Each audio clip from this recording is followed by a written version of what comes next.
120, 121, find the vertical asymptotes of the rational function. Just if I'm thinking about a vertical asymptote, let's say this line here, this vertical line here was an asymptote. That means that my function gets closer and closer and closer to this line.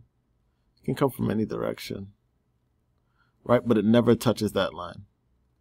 This value x equals 3. This is the next value that the function is undefined at.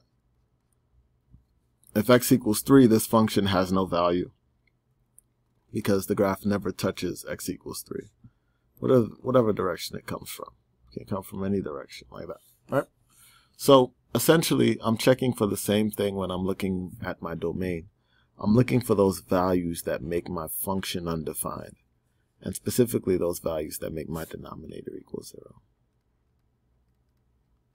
Whatever values make my denominator equal 0, those are my vertical asymptotes because those are the values that x can never be.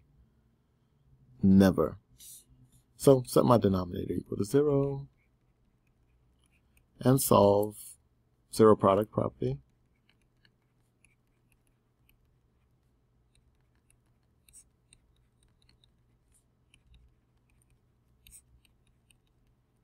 These two values here, x cannot be those two values because those make my denominator 0, make my function undefined. So these are the two equations of my vertical asymptotes.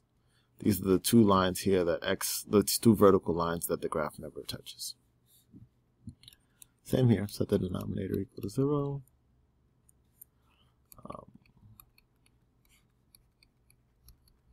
X squared equals -4.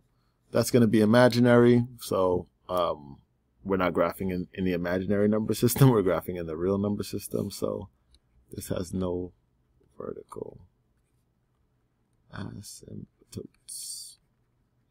No vertical asymptotes for that function.